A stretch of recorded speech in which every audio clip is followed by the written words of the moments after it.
because the okapis are black and white, a lot of people think they're relatives to zebras, but they're actually not related to them at all. What's so cool about the okapi is that it's actually the only known relative to the giraffe. If you look at that face, that's the easiest way to tell how.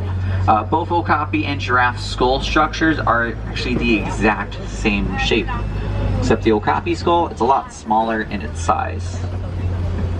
So later on, we're probably going to be seeing a giraffe. When you do see that giraffe, you're going to notice that their heads are massive. Really cool to see the okapi is the only relative to the giraffe that we know about.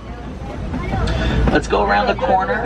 It looks like there's a rhino walking around. There's two rhinos here, so if you look directly to our left right now, there's a rhino there, and we'll see another one up ahead.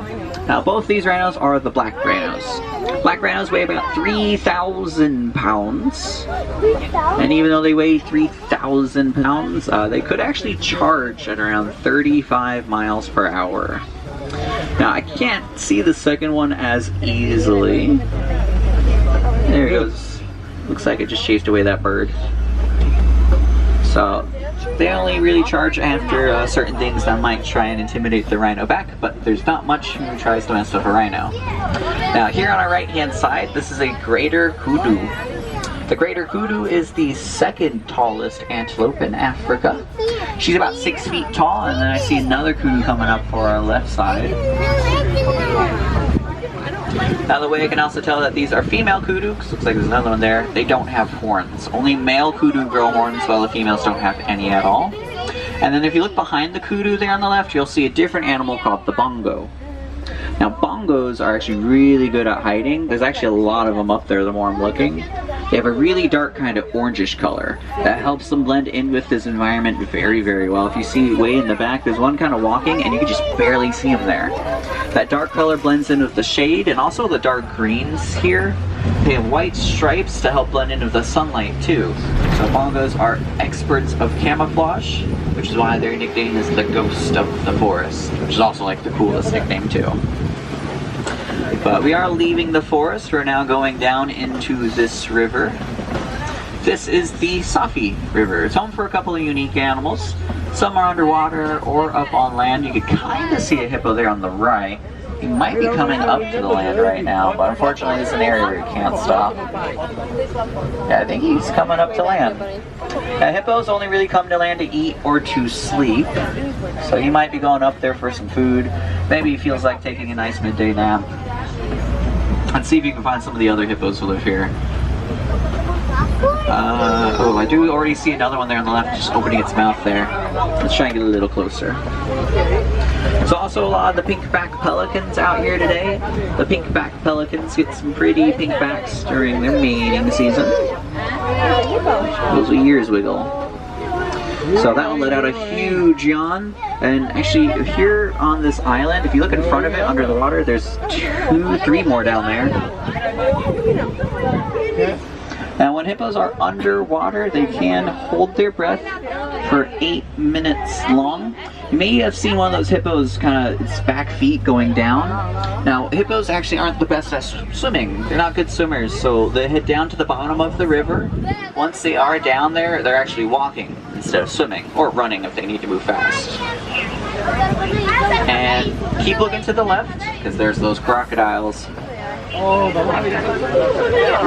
these are Nile crocodiles. They are the largest crocs in Africa. They can grow to be about 16 feet long. Now 16 feet, to give you a good idea of how long they are, these guys are a little over half the length of the truck we're sitting on right now, which is why I don't like this bridge too much, so let's get out of here.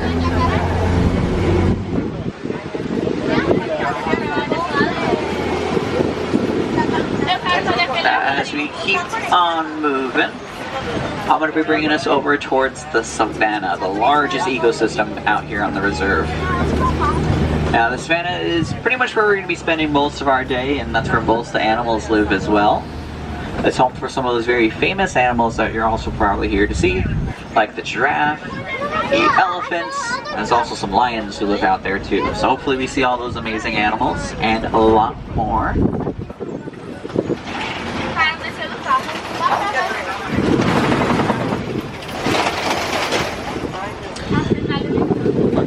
like to hang out here for a couple seconds. Very windy, but that's not why. It's because of this beautiful overlook. Now, I'm looking way, way out there, and I do see a big group of giraffe all laying down together. So hopefully we can go get a lot closer. It might take a couple minutes because they're like way over to the other side of the savannah. But once we do get over there, I'll try to bring us as close as possible because it doesn't look like they're that close to the road. But we'll see them a lot better in maybe 2-3 minutes from now. Before we get all the way over there, let's look over here, see if anybody is hanging out over here.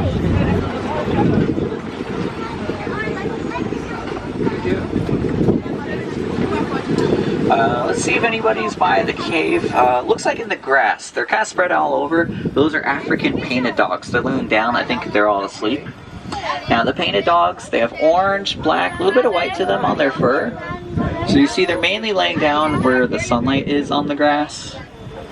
That's mainly where I see them sleeping. Now painted dogs may be dogs, but they're not really a pet. They're actually a little more on the dangerous side because they do have a 90% success rate in catching their own prey. So no matter what they want to eat, most likely they're going to catch it because they hunt together as a group. So I think everybody's taking their nap. They do everything together as a group, including nap time and hunting. Keep looking to the left because those are the sable antelope. They're just chilling right now. Sables have dark red fur, really cool horns. They're also the emblem to our reserve, so you get to see them on all the posters and signs talking about the reserve all throughout the village. So most likely, if you look around for the posters, you'll get to see some pictures of sables again. But we're gonna keep on moving. Looks like it's just the sables and the dogs over here. The other side of the savannah seems to be the more popular side. That's where a lot of animals seem to all be resting together. I see springbuck and wildebeest, cattle, and then of course we know there are giraffe over there too. So that's where the party's happening.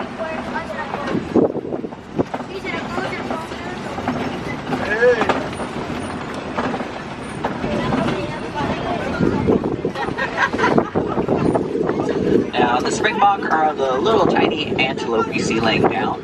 They have tan tops, they have a little black stripe right in the middle, and then they have a little white belly. I don't think I see it as a springbuck standing up, but even then, they're not that big. A springbuck at a fully grown size is only 3 feet tall. The wildebeest are out there, and I wouldn't worry about the cattle because they're like way over there. We'll most likely see them again later. So for now, let's check out some of these giraffe that are laying down together. You see it's one of the adults of 2 of the babies. The babies, they do look small, but they're not as small as you might think. A newborn baby giraffe stands at 6 feet tall. So they are born taller than most of us on this truck right now. That's pretty crazy to think about. The adults also chilling with them. You see there's a couple more adults way in the back. Also a couple more babies back there too. So there's a really good chance that we'll probably see the other giraffe later on. Especially because of where they're hanging out. So I'll keep an eye open for them again later. But it's really cool to see the adult one laying down with the kids. You don't normally see an adult giraffe laying down as often as a kid would, because the kids get tired easier, so they're going to be laying down a lot more than an adult would. Adults are always using their height to their advantage to keep an eye open for predators. Actually, keep looking to the right. If you look through the trees, you'll see there's that elephant over there. I can't really get a good picture because it's behind the trees. So let's see if we can get a different angle.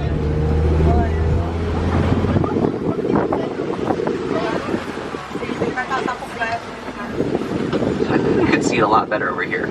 I've noticed that this elephant's all alone, so it's probably a male. Male elephants often would prefer to be alone as they leave the herd around 13 years old. So yeah, this is a little bit of a better view. Now the reason why the elephants leave around 13 is because at that age, the males are typically wanting to go start their own families. So he leaves the family to go live the bachelor life. This is his bachelor pad, which is a nice place. I don't know if you noticed, he had a pool out front. It's a nice touch. But he's walking around. Let's see if we can find the herd he used to live with. I'm sure he didn't leave too long ago because he still wasn't really a fully grown size. Because they'd be fully grown around their early 20s, so he's probably still younger than that. It looks like he still has a little more growing left to do. So let's go try and find the herd he used to live with. We just gotta deal with this bridge first. Don't worry about it because we have done a lot to fix it. So we've been here before, we've had an issue with the bridge. It's perfectly safe now. We've added so much duct tape to it, it's crazy. But it does work.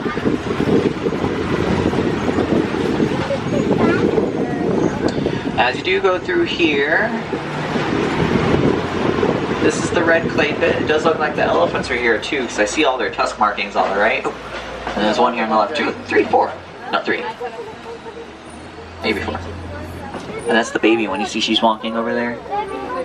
I don't think she left the tusk markings because she has very tiny little tusks right now. But it's probably mom, maybe her sister over there. She's moving somewhat fast. So that baby, she is getting pretty big as you saw. I do like calling her a baby still, but technically she's not a baby at all. Last month was when she turned 3 years old. So technically she's not really a baby anymore. I'll try and see if we can get another view over here.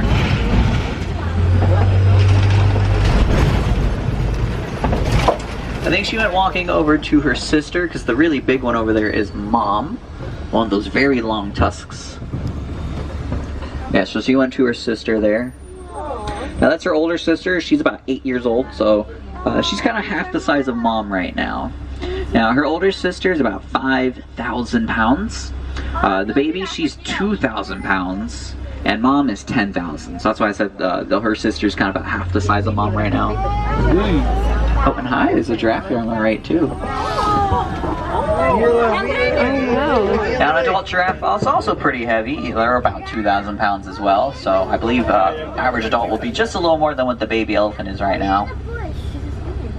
2,000 and a couple extra 100 pounds this way.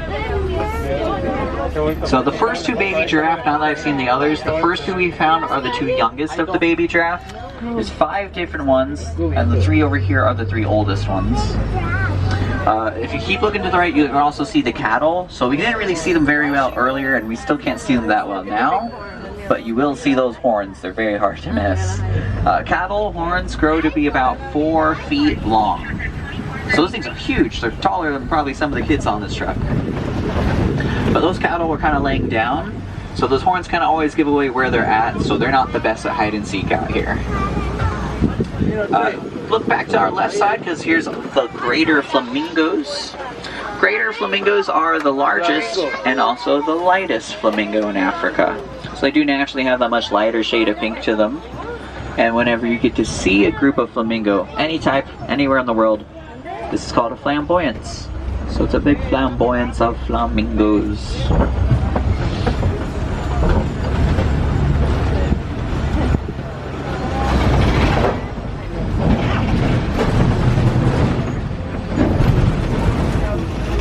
Now let's continue going over here. We're only halfway through the whole savanna. Plenty more to go. A couple of animals that we have not seen out here yet.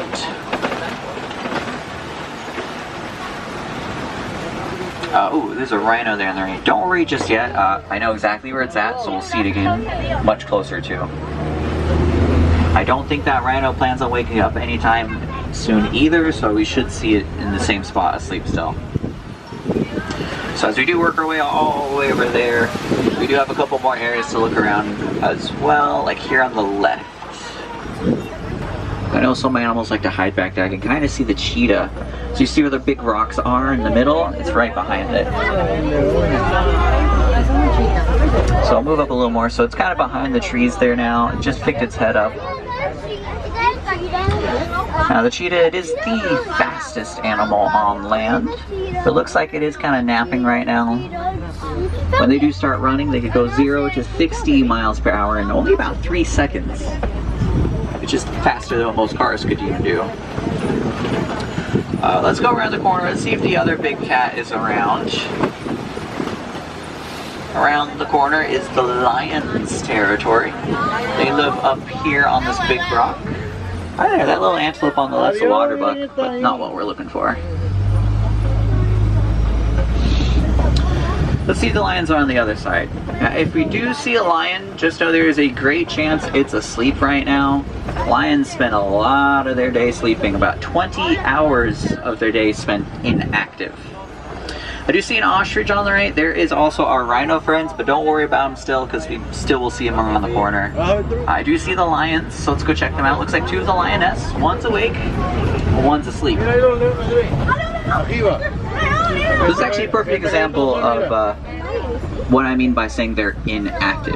So she's awake, but she's not doing much. She's kind of enjoying the view, looking out at something behind her. Sometimes they'll also be grooming themselves, but she's inactive, while the other two are asleep. So in front of her is a lioness. Only some of you can see the male lion behind her right now, but the male is also asleep too, so there's not much to kind of see.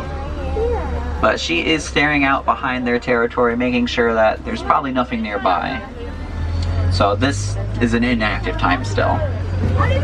Now the 4 hours of the day that they are active is at nighttime. So it's going to be quite some time before you really see them moving and kind of roaming around everywhere. Now keep looking to the left. You see there's a couple of warhogs behind these trees here. I think I'm counting about 3 of them. So Pumbaa has a couple friends. Now the warhogs, can't see them very well, but they do have those tusks around their mouths. They're razor sharp. That's how they can protect themselves from anything dangerous here. The big birds are on the right. The ostrich is the largest bird in the world. Stands at about 7.5 feet tall.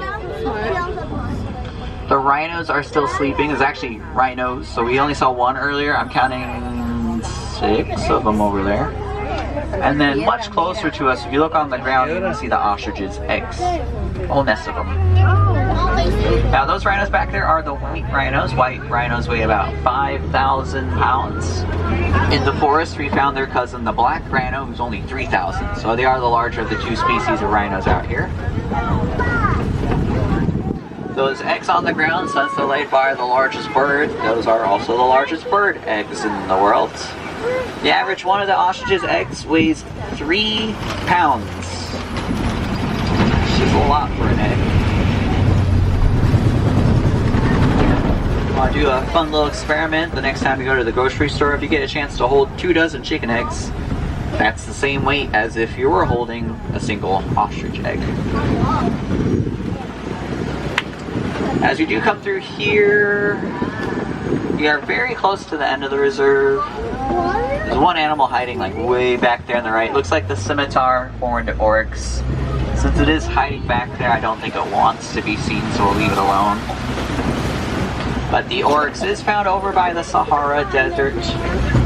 They can go about 10 months without drinking any water at all. So they are experts of survival in the desert by adapting to it. As you do go over here, we are pretty much at the end of the reserve. So I do want to thank all of you for choosing Kilimanjaro safaris, because when it comes to safaris, we go wild. I'll be bringing all of you right back to the village while you're there. If you do want to learn more about a lot of the animals you just saw and how to help a lot of them out, just look up the Disney Conservation Fund. That'll teach you a lot about the animals you saw here today, but also how to help out ones you see every day, including the ones that hang out in your own backyards.